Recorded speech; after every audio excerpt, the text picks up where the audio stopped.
Khalil, it's been an awesome 2017 for you, man. 2 knockout wins.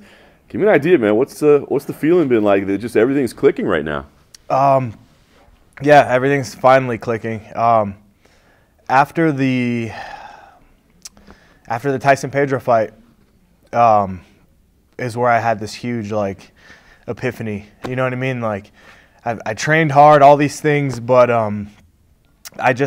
something wasn't clicking for me. You know, I was very happy to be in the UFC and thankful to be where I was, but I wasn't holding on to it. I wasn't fighting for it. You know what I mean? It kind of it came to me. I'm like, cool, I'm here.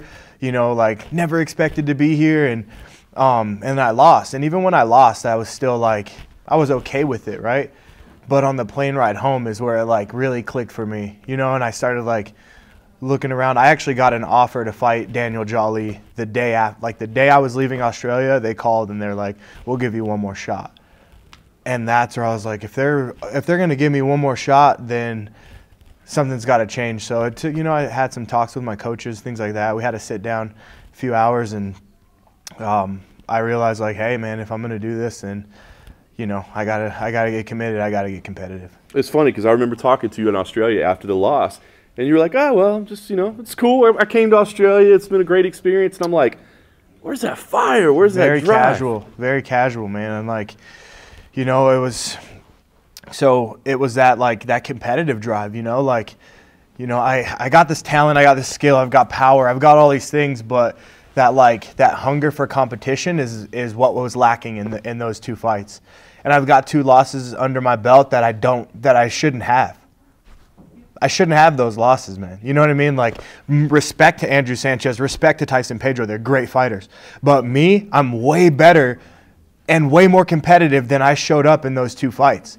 So everything that I've messed up in those, man, it's I've learned from them, man. I've swallowed them. I know what it feels like to lose, and I know what it feels like to compete at the highest level, and that's where I'm at now. Very cool. So how does that translate on a daily basis? I mean, I know obviously you're taking advantage of the Performance Institute. Yeah. You're working hard, but are there different physical things going on, training things going on? Well, it's just really just about mentality. Man, everything is different in my life now. After that Tyson Pedro fight, I started training for Daniel Jolly. I got 3 people in my life now that are there on a daily basis, and that's the only 3. And we have one goal in mind, and that goal is for me to be the champion. And so it's every day I wake up and train and live as if I'm already the champion, man. You know what I'm saying? I work every single day. I eat proper foods every day. I'm on weight right now. I haven't, you know what I mean? I don't have to have a weight cut. I'm ready right now. If the UFC calls me, 5 days notice, I'm ready. Mentally, physically, emotionally, I just make sure that I'm always ready. This is what I do, man. You know what I'm saying? So everything has changed. I live at the Performance Institute. I make sure I know, the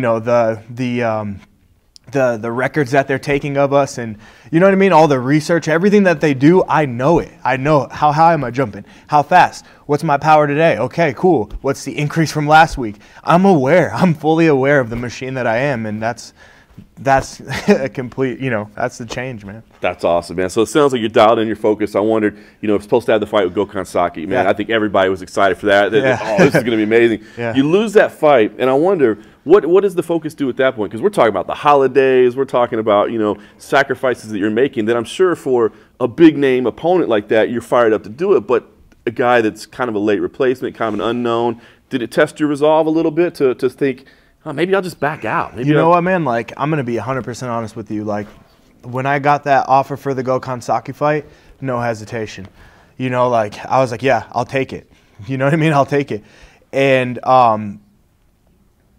I prepared, man, mentally, emotionally. I didn't want to fight in Vegas.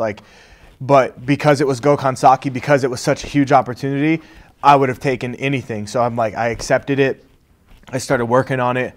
I was preparing to give a fight, for the fans, the fight that they wanted to see, everybody's telling me these things oh, take him down. That's the way you're going to win. I'm like, that's the way you're going to win because you're afraid. But I'm here, you know what I mean, to entertain, all these things, man. It just went through a lot. But then one day I went and I had a really good practice.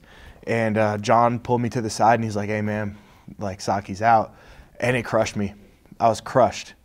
Honestly, I felt like somebody had taken everything away from me. because that's a fight that I wanted, and I saw how much people wanted it, and I saw how much his country backed him up. I got so many crazy messages from the Turkish fans. I'm like, wow, like this is huge. But then, you know, then I got the replacement, and you know, I had to make a huge shift. I did, because I was so amped up for that fight. I still am. I still am. And so, you know, I had to make, I'm not going to say a minor adjustment. It was a huge one. And just get focused on, you know what I mean? On just, you know, this middle ground now. Like now there's just something in the way of something that I really want. And now I'm 100% dialed in on that. So. Do you think about backing out for a little bit? Backing out of what? Of this fight? Hell no. Hell no, man. No, that's just not, no. It's, you know, like, I was already getting ready, you know what I mean? Like, backing out is just not an option. You know what I'm saying? It's like, it's a lot of times in life, like, we don't get what we want, right?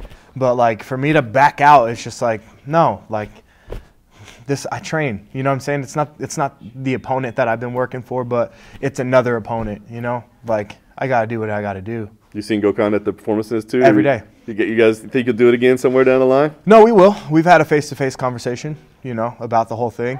You know, I saw him.